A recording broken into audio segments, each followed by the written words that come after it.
In this video, I'm going to show you how you can download Git on your desktop and laptop. First, you have to log into your Google and you just have to write Git download Windows. There, I got the option here. And from the download here, you can just visit any of the two links, Git download package.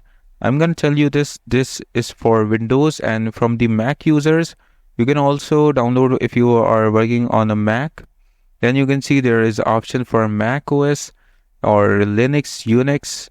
You can download any of the things, but I have to download for Windows because I am using Windows here, and I'm just going to use it for 64-bit Windows setup because most of us are using the 64-bit Windows. Click here to download, or you can also download here. I'm just clicking here to download, and you can see this file is being downloaded. Now my file has been downloaded. I'm gonna click on it, so it's gonna open. Now this is a general public license. You just have to click next, and again you have to this is the file path, and you have to just keep it right there. You just have to keep all these marks on its own, but just you have to click on this on the desktop. The Git icon will appear on the desktop. I will click next, again next, again next, and here this is let Git decide, and I will gonna just click on this option. We will see why I did this, and from here I'm just gonna click next.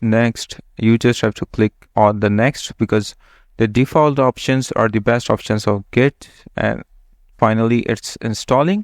While it's just installing, I'm just trying to tell you that Git is only a software that is a command line software on your Windows, which is used for Git commands and to upload your code, pull requests, push requests, and all of the other things. It is commonly used for that. Don't make it some complicated, because most of the people think that Git and GitHub are the most complicated thing, but not that much. If once you learn how to use it, then you will always love to use it.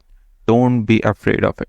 Now it says us, I'm just clicking on launch Git bash. No, not the release notes, and I'm gonna just finish it. And now you can see this is the Git bash.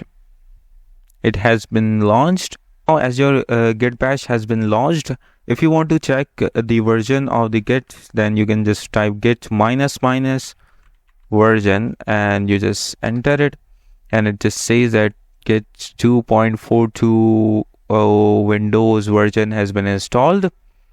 And it's just like a command line interface that you just have to give the command and it will work like it. If I just write the clear, so it will clear all of the screen, right? This is the short tutorial to tell you how you can download the Git on your system.